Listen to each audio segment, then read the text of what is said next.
Assalamualaikum warahmatullahi wabarakatuh. Jumpa lagi bersama saya Roni di Berpacu Dalam Misteri. Gimana kabar kalian? Semoga selalu diberikan kesehatan, rezeki yang berlimpah, dan dimudahkan segala urusannya. Kali ini saya akan melanjutkan sebuah cerita horor bersambung karya Ira Fatmatiga yang berjudul Lemah Wingit Part 4.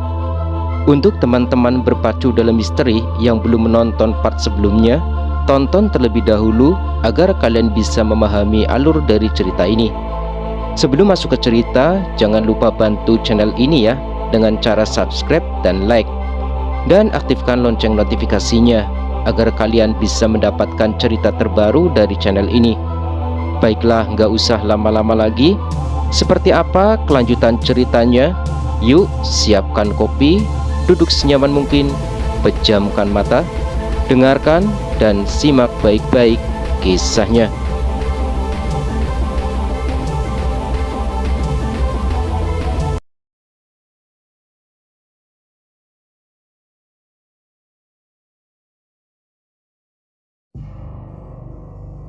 Kepulan asap putih keluar dari ubun-ubun Martha. Itu adalah roh Vika yang tadinya merasuki tubuh Martha untuk menyampaikan sesuatu. Namun, Vika hanya menangis dan tak berkata apapun. Martha masih sedih. Rasa sakit yang dirasakan adiknya saat sakaratul maut begitu menyiksa. Kini roh Vika sudah menemukan jalan pulang ke alam tempat di mana dia seharusnya, alam barzah. Martha berjanji pada dirinya sendiri, apapun yang terjadi, dia akan mengorbankan dirinya untuk kebaikan keluarganya. Dia tidak akan membiarkan jin merusak keluarganya. Roh Vika sudah benar-benar pergi dengan tenang. Dia bahagia jika kepergiannya sudah diikhlaskan. Senyuman kecil terukir di bibir mungilnya sesaat sebelum dia memasuki pintu alam barzah. Dia yakin kakaknya bisa menyelamatkan keluarganya. "Tah, kita pulang ke rumah yuk. Kayaknya kamu butuh istirahat. Vika udah tenang. Kita juga harus bikin rencana selanjutnya yuk," ajak April. Martha mengangguk dan berdiri mengemasi tas ranselnya. Kemudian mereka menuju ke rumah Martha.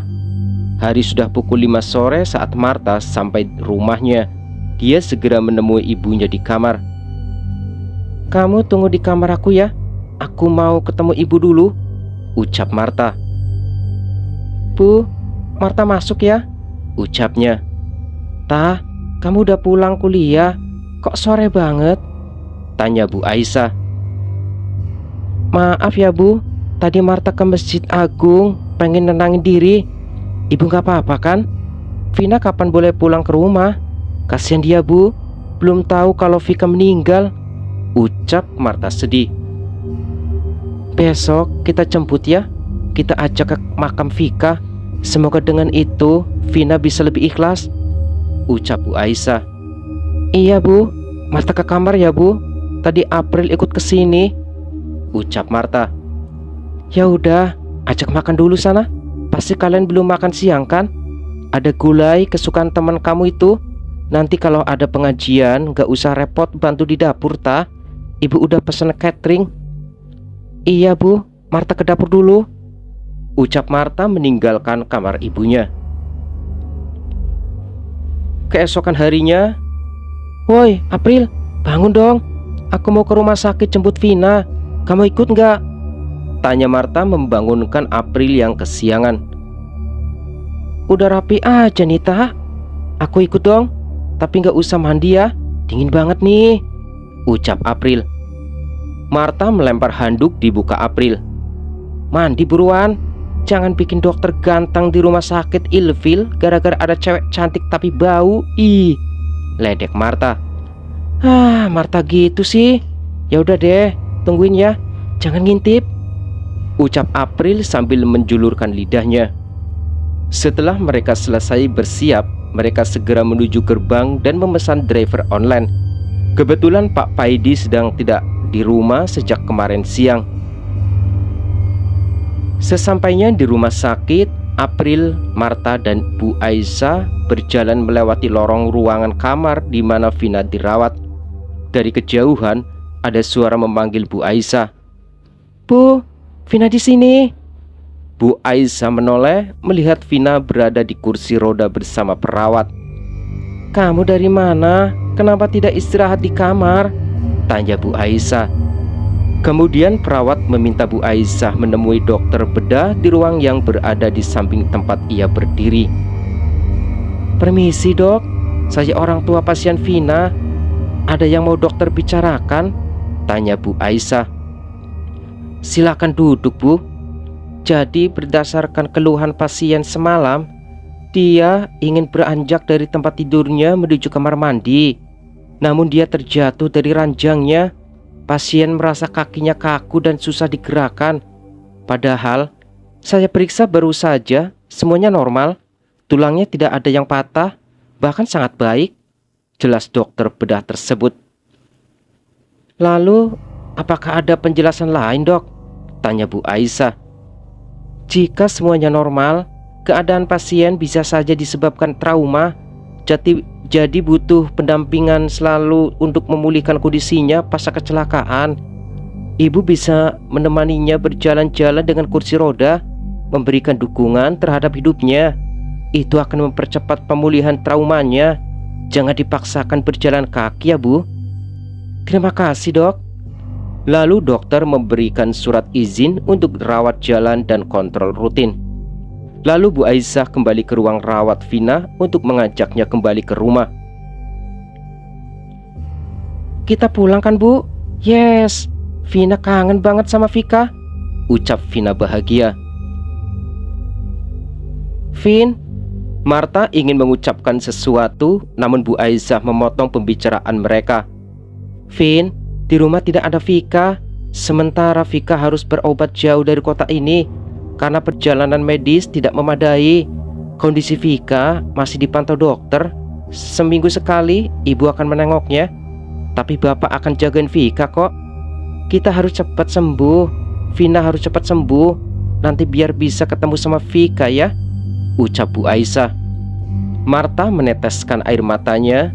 Mungkin ibunya melakukan itu dengan alasan tersendiri, namun semua tetap untuk kebaikan putrinya. Di sisi lain, Kirogo mempersiapkan ritual pembersihan rumah Marta untuk besok, tepatnya pergantian malam atau nanti malam saat pergantian hari. Sesajen demi sesajen telah dia persiapkan. "Nanti malam aku akan memperbereskan rumah gadis itu. Jika aku bisa mendapatkan pusaka itu dan menaklukkan pemiliknya, maka..." ucapnya penuh tawa.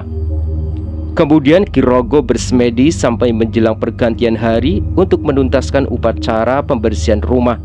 Dia mampu melakukannya tanpa harus menuju ke rumah Marta. Lagi pula tak akan diizinkan oleh ibu maupun bapaknya. Maghrib telah tiba. Laki-laki tua itu berjalan ke ruangan yang cukup gelap. Hanya cahaya lentera yang dia andalkan saat ini. Laki-laki tua itu mulai duduk dan menyalakan kemenyan di depannya. Kepulan asap yang berbau khas mulai menyeruak ke seluruh ruangannya saat ini. Dia mengambil pusaka miliknya, sebuah batu kecil yang selama ini sering dia gunakan untuk memanggil perewangannya. Saat dibacanya sebuah mantra, tiba-tiba angin bertiup kencang membuat gorden hitam di sekelilingnya terbawa arah angin ke sana kemari. Lentera yang menerangi rumah itu tak padam meskipun diterpa angin. Ya, makhluk yang menghuni batu milik laki-laki tua itu telah datang.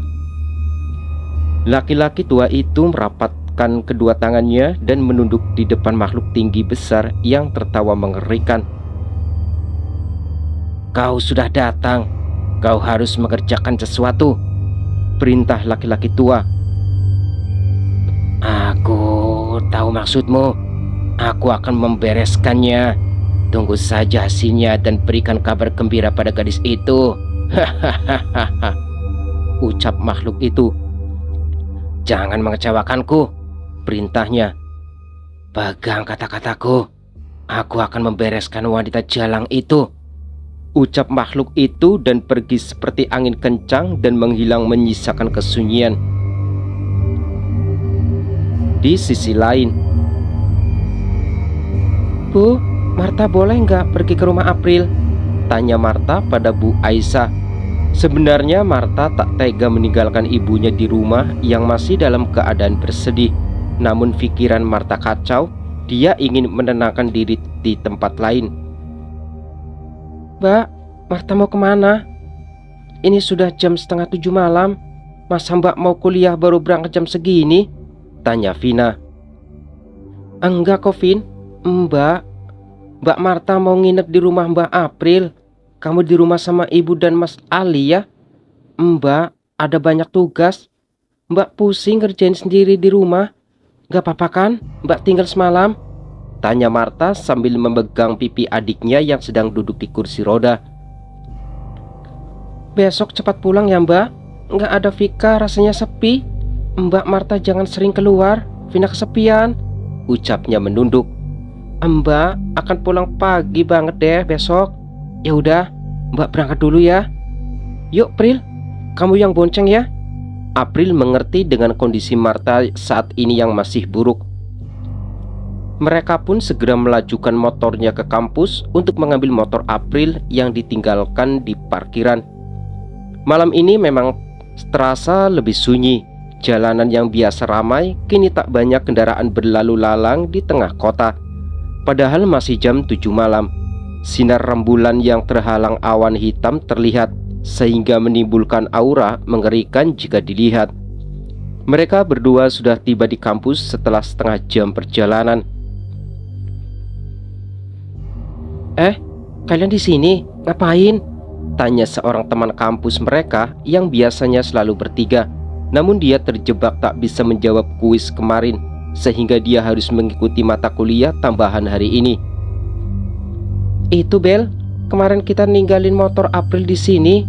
Jadi kita tadi habis dari rumah sakit jemput Vina," ucap Marta pada Bella yang baru selesai mata kuliah hari ini. "Jadi kalian mau kemana habis ini? Boleh ikut gak?" tanya Bella. "Kita mau nginep di rumah aku. Yuk kalau mau ikut," ajak April. "Ya langsung pulang ya.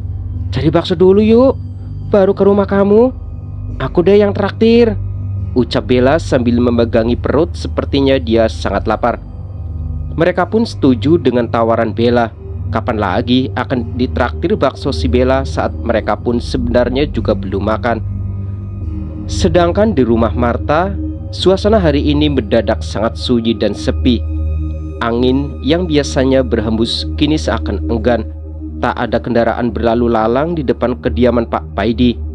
Kepada keluarga rumah ini sudah semakin jarang terlihat di rumah sejak kepergok anak sulungnya menyimpan benda keramat di dalam rumahnya. Bu Aisyah merasa sangat gelisah. Tengkuknya mulai meremang. Namun Bu Aisyah tak menyadari apapun. Hanya rasa gelisah yang terus-menerus menyelimutinya. Sedangkan di ruang TV ada anak perempuan yang terbaring sambil menonton acara TV ditemani kakak laki-lakinya yang sibuk memainkan HP di HP-nya, memainkan game di HP-nya. Bu Aisyah beranjak ke dapur, namun di sana dia tak ingin melakukan apapun. "Kenapa harus ke dapur? Kan tadi sudah makan," gumamnya. Lalu kembali ke depan melihat kedua anaknya masih bersantai. Kemudian Bu Aisyah berjalan ke depan rumah membuka pintu, namun tak didapatinya seorang pun yang lewat. Aneh, batinnya. Suaminya belum juga sampai rumah. Jam menunjukkan pukul 8 malam. Namun suasana sangat sunyi seperti tengah malam. Bu Aisyah kembali menutup pintu, namun dia merasa ada sesuatu yang mencoba menerobos masuk. Angin kencang yang tak permisi tak menjatuhkan benda apapun di rumah. Padahal tekanan angin sangat kuat sehingga membuat Bu Aisyah terperanjat kaget dan beringsut mundur. Punggungnya menabrak sofa di belakangnya. Beruntung ada sofa, jika tidak tentu dia akan terjatuh tergeletak di lantai tak sadarkan diri. Angin apa itu? Mengerikan sekali ya Allah. Aku takut akan ada sesuatu yang terjadi di rumah ini. Semua terlihat buruk sekarang, ucapnya lirih seraya menutup pintu dan menguncinya. Bu Aisyah kembali ke dalam mengecek kedua anaknya, namun mereka semua tertidur lelap. Padahal baru 5 menit Bu Aisyah ke depan menutup pintu, secepat ini kedua anaknya tertidur lelap. Bahkan dibiarkannya TV dan HP-nya masih menyala begitu saja. Bu Aisyah mematikan TV dan HP anaknya, kemudian memberikan masing-masing selimut dan membiarkan mereka tidur di depan TV, sementara Bu Aisyah menunggu suaminya di ruang tamu. Tak ada suara mobil berhenti, namun ada yang mengetuk pintu. "Siapa ya?" tanya Bu Aisyah, namun tak ada yang menyahut. Detak jantungnya makin tak beraturan. Bu Aisyah merasa sedikit takut. Semua berubah sejak azan maghrib berkumandang. Putri sulungnya memilih pergi ke rumah temannya, sedangkan semua terlihat semakin aneh setelah putri sulungnya meninggalkan rumah. Bu Aisyah melangkahkan kakinya menuju pintu, melihat dari balik gorden. Sebelum membukanya, ada seseorang di sana berdiri membelakangi pintu, namun Bu Aisyah tak tahu siapa orang itu. "Kalau dia penjahat, bagaimana?" gumamnya. Bu Aisyah nampak berpikir sebelum membukakan gagang pintu yang tadi sudah sempat dia pegang. Di tengah kota terlihat ketiga gadis sedang menyantap masing-masing satu mangkok bakso yang berisi satu bakso besar dan 3 bakso kecil. Bella yang biasanya tidak terlalu menyukai sambal, dia menambahkan 5 sendok sambal ke dalam mangkok baksonya. Sementara kedua temannya hanya melongo melihat tingkah Bella yang sedikit aneh malam ini. "Yakin tuh 5 sendok? Ntar sakit perut baru tahu rasa loh," ucap April padanya. Dia tak sedikit pun menoleh pada April, malah melahap baksonya sampai habis dan menambah seporsi lagi dengan 5 sendok sambal seperti porsi sebelumnya. April menyenggol pinggang Martha yang duduk di sampingnya, sedangkan Bella duduk di depan mereka berdua. "Woi, tuh anak kesambat kesel sama dosen. Apa emang lagi kelaparan sih? Tapi sambelnya banyak bener. Wah, lagi patah hati kali ya." "Tahu tuh, biarin aja lah April. Ntar kalau dia diare juga baru tahu rasa. Lagian udah diingetin malah diem aja," ucap Martha santai. Mereka berdua melanjutkan makanannya, sementara pandangan Bella masih saja tertuju pada kuah bakso yang berwarna merah itu. Meminum kuahnya sampai habis dan kemudian bersendawa sangat keras sehingga memancing perhatian pembeli lain yang sedang makan di sana. Setelah bersendawa keras, Bella meneguk es jeruk 1 gelas penuh tanpa berhenti. Kedua temannya merasa heran dengan tingkah Bella, namun dibiarkannya begitu saja. Mungkin dia memang sedang kesal dan melampiaskan dengan makan. Itu lebih bagus daripada marah tidak jelas. Tanpa mereka sadari, sepasang bola mata mengawasi mereka dari jauh. Di rumah Paidi. "Bapak baru pulang?" tanya Ali. "Maaf ya, Pak, Ali tadi nggak dengar Bapak ketuk pintu. Ali ketiduran di depan TV," ucapnya. "Iya, gak apa-apa. Mana Ibu?" tanya Pak Paidi. "Ibu? Nah, itu Ibu tidur di sofa. Mungkin Ibu ngantuk nungguin Bapak. Tapi ini kan masih jam 8 malam. Tumben si Ibu tidur di sofa," jawab Ali pada bapaknya. Setelah Ali membukakan pintu, dia kembali ke kamarnya dan tidur di sana, membiarkan adiknya tidur sendiri di depan TV. Sedangkan Pak Paidi melepaskan satu persatu sepatu dinas dan jaketnya, kemudian membangunkan istrinya yang tertidur pulas di sofa. "Bu, bangun Bu, pindah ke kamar sanalah. Di sini dingin," ucapnya. Bu Aisyah terbelalak kaget melihat suaminya yang ada di sampingnya. "Bapak, kapan Bapak sampai? Kok Ibu tidak tahu?" tanya Bu Aisyah. "Bapak sejak tadi mengetuk pintu, tapi nggak dibukain. 15 menit malah Bapak nunggunya. Tumben Ibu tidur di sofa juga nggak denger," ucapnya. "Masa sih Pak? Ibu tadi berdiri di depan pintu kok. Ibu dengar," ada yang ngetuk. Tapi ibu takut membukain karena orang itu membelakangi pintu. Ibu kira orang jahat, Pak. Mendengar penjelasan Bu Aisyah, Pak Paidi merasa aneh. Padahal sejak tadi dia tak membelakangi pintu, malah terus mengetuk pintu sampai anak laki-lakinya yang membukakan pintu rumahnya. Ibu mimpi kali. Ya sudah, pindah ke kamar saja, Bu. Bapak cuma pulang sebentar, ucap Pak Paidi. Seketika Bu Aisyah kaget. Berusaha suaminya pulang bisa melegakan sedikit kecemasannya. Sekarang suaminya akan berangkat lagi. Mau kemana, Pak? Tanya Bu Aisyah pada suaminya. Mau jemput si bos yang meeting, Bu. Tenang saja, cuma 1-2 jam saja. Pasti Bapak sudah sampai rumah lagi. Bapak mandi dulu ya, Bu. Kemudian Pak Paidi berjalan ke kamar mandi tanpa berkata apapun. Belum ada 5 menit, Pak Paidi telah siap dan berpamitan pada istrinya untuk berangkat menjemput bosnya. Hati-hati, Pak, ucap Bu Aisyah sambil melambaikan tangannya dan mengunci pintu rumah.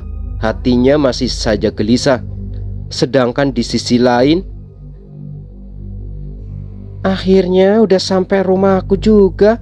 Yuk pada masuk, cuci muka, terus tidur deh, ucap April pada kedua temannya. Orang tua April sedang di rumah pamannya bersama adiknya April. Jadi mereka bertiga langsung masuk saja tanpa basa-basi dan sungkan pada pemilik rumah. Bella berjalan ke kamar dan langsung tidur. Sementara April dan Martha dibuat heran dengan tingkah Bella. April dan Martha tak langsung tidur. Mereka berdua duduk di ruang tamu dan membuka sosmed masing-masing untuk sekedar mencari hiburan sebelum tidur. Martha, April, kalian di mana? Suara Bella terdengar dari dalam kamar April. Mereka membuka pintu dan kaget melihat kondisi Bella yang sangat pucat. Bel, kamu kenapa pucat gitu? Iya nih, sakit perut ya? Habis diare ya kamu? Dibilangin sih, tadi nggak denger. Woi, jawab dulu dong, apa yang kamu rasain? Bel, jangan pingsan dulu, Bella. Mereka berdua panik melihat kondisi Bella yang pucat dan terkulai lemas. Beruntung dia tak pingsan di tengah jalan saat menyetir motor. April menelpon dokter langganan keluarganya untuk memeriksa kondisi Bella di rumahnya. Setelah dokter datang, dia memeriksa detak jantung Bella dan melihat mata Bella. Semua terlihat pucat, badan Bella memang tidak dingin, justru suhunya normal. Tadi dia habis makan banyak sambal, Dok. Tapi setahu saya, dia belum ke kamar mandi. Bahkan langsung tidur sepulang makan bakso. Apa dia baik-baik saja, Dok? Tanya April. Dia kekurangan cairan, matanya pucat sekali, detak jantungnya lemah. Sepertinya dia banyak kehilangan cairan tanpa kalian tahu, jelas dokter. Mana mungkin, kita dari tadi di sini. Nggak mungkin kalau nggak tahu Bella bolak-balik keluar kamar mau ke kamar mandi, ya kan, Ta? Lanjutnya. Martha hanya terdiam dan berpikir keras dengan kejadian yang menimpa Bella. Setelah dokter memberinya resep, dokter itu juga memberikan suntikan kepada Bella supaya keadaannya cepat pulih. Kalau besok pagi dia masih lemas atau tidak kuat bangun sampai siang, bawa ke UGD ya. Kasihan teman kamu, kondisinya buruk. Biarkan dia istirahat sementara di rumahmu, Mbak April, ucap dokter itu sambil membereskan perlengkapan ke dalam tas miliknya. Dokter itu berpamitan pulang dan April mengantarnya sampai depan. Martha bingung melihat kondisi Bella seperti itu. Dia menyelimuti temannya, namun Bella terbangun dan tersenyum padanya. Kamu beruntung ada di sini, setidaknya bukan kamu selanjutnya. Setelah mengucapkan kalimat yang Martha tak mengetahui maksudnya, Bella tertidur lagi dengan pulas. April kembali ke kamar dan mengajak Martha tidur di kasur lantai untuk menjaga Bella. Martha berbicara pada April apa yang baru saja terjadi pada April saat April mengantar dokter ke depan. April mulai cemas dan takut, namun Martha mencoba untuk melupakan kejadian itu. Semua terasa aneh. Apa maksud Bella? Tanya April dalam hati. Sementara Marta telah tertidur, April yang cemas segera memejamkan mata meskipun dia belum mengantuk. Sudah pukul 8:45 malam, artinya sudah 15 menit Pak Paidi berpamitan menjemput bosnya.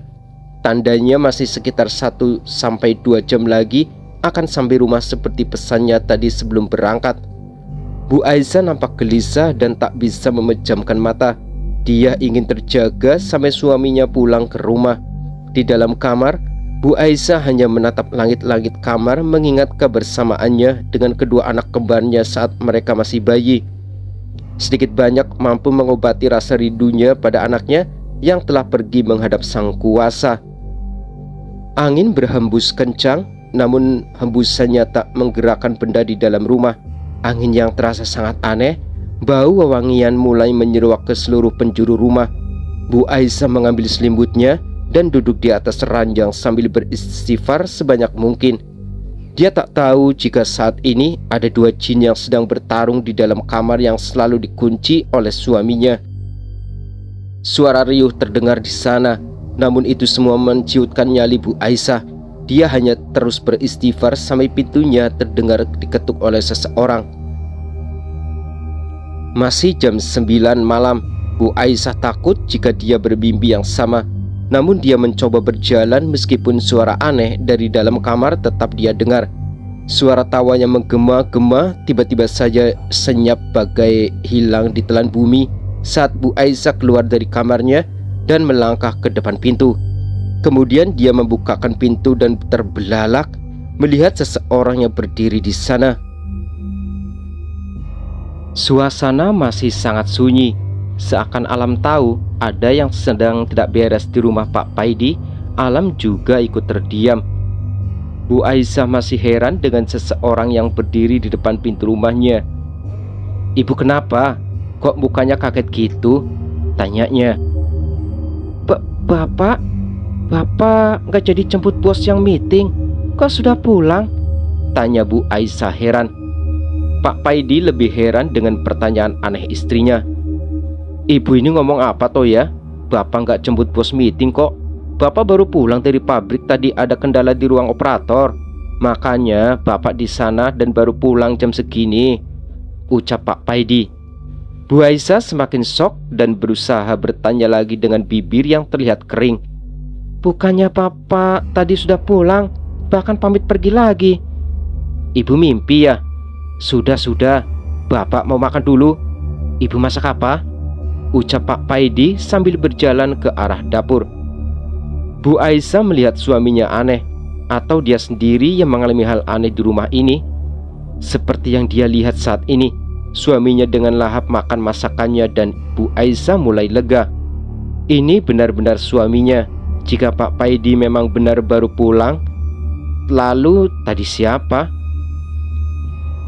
Matahari mulai bersinar, cahayanya menembus gorden kamar April. Mereka bertiga pun bangun dan meregangkan tubuh mereka.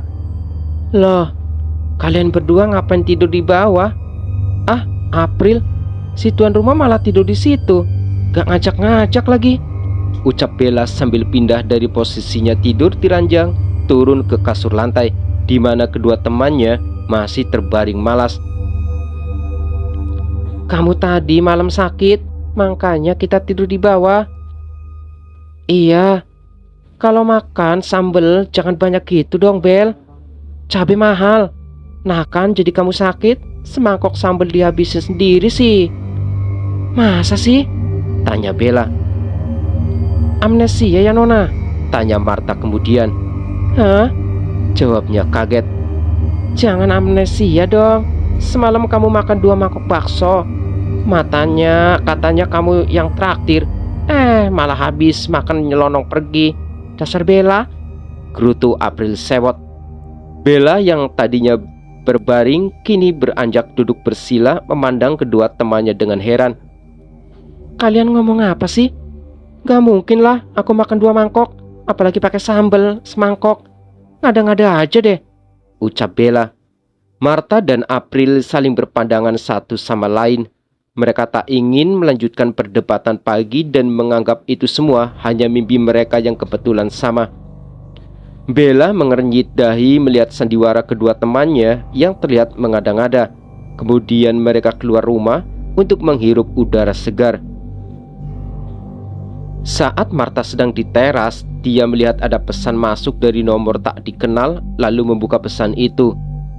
"Maaf, ini nomor Mbak Martha ya? Ki Rogo meninggal dunia tadi malam. Dia muntah darah sampai seluruh ruangan tempat ritual berantakan dan bercacar darah di mana-mana. Kondisi Ki Rogo mengenaskan. Maka dari itu, saya rasa Mbak Martha mencari orang lain untuk membantu urusan Mbak. Jenazah Ki Rogo sudah ditangani polisi." Tanda tangan dari Sumarni. Pesan SMS yang dibacanya membuat Martha shock. Apa mungkin Ki Rogo telah kalah dengan penunggu rumahnya? Atau dia kalah dengan orang lain? Bagaimana Martha akan menggali informasi, sedangkan tak ada satupun yang bisa ditanyai saat ini? April melihat Martha gelisah dan merebut HP-nya. April juga shock membaca SMS itu. Dia menenangkan Martha dan mencoba menghiburnya. "Masih ada jalan lain, Ta. Kita cari info lagi ya. Kamu gak boleh putus asa. Ki Rogo sudah takdirnya meninggal. Jangan nyalahin diri sendiri ya," ucap April. "Kalian bahas apa sih? Rogo itu siapa?" tanya Bella. Kemudian April menceritakan itu dan berharap Bella bisa menjaga rahasia keluarga Martha, terlebih mau membantunya. "Resikonya gede, Tak. Aku mau aja bantu keluarga kamu. Aku udah anggap kalian keluarga aku. Tapi ini masalah goib. Kita butuh orang yang ngerti. Kita nggak mungkin selesaikan sendiri. Orang yang kalian ceritakan aja mati. Lalu kita bisa apa?" ucap Bella cemas. "Aku nggak tahu, Bel," jawab Martha lesu. "Udah dong, jangan frustasi gini. Kita usaha terus ya. Kami akan bantu sampai semua selesai, Kota. Jangan sedih," ucap April. Mereka bertiga saling menguatkan satu sama lain. Dari sini Bella mengerti kejadian aneh yang menimpa semalam. Mungkin saja ada hubungannya dengan penunggu rumah Martha yang mengikuti kemanapun Martha pergi. "Vika udah meninggal. Terus orang yang bantu aku juga harus meninggal. Aku nggak mau ada korban lagi," ucap Martha sambil menguatkan hatinya. April dan Bella meneteskan air mata dengan apa yang terjadi. Tak mungkin juga mereka harus pindah rumah. Itu beresiko besar. "Kita mulai dari buang semua benda keramat bapak kamu. Setuju?" tanya Bella. Mereka mengangguk dan memikirkan cara supaya tak ketahuan bapaknya. Kemarahan bapaknya tidak sebanding dengan kehilangan keluarganya. Apapun akan Martha lakukan demi menyelamatkan nyawa keluarganya yang mungkin saja sudah terlanjur menjadi incaran jin penunggu rumah Martha. Oke teman-teman, ceritanya bersambung dulu ya. Kita lanjutkan cerita ini di part selanjutnya. Jangan lupa bantu channel ini dengan cara subscribe dan like, dan aktifkan lonceng notifikasinya agar kalian bisa mendapatkan cerita terbaru dari channel ini. Terima kasih sudah mendengarkan dan menyimak videonya. Selamat malam, selamat beristirahat. Saya Roni undur diri. Wassalamualaikum warahmatullahi wabarakatuh.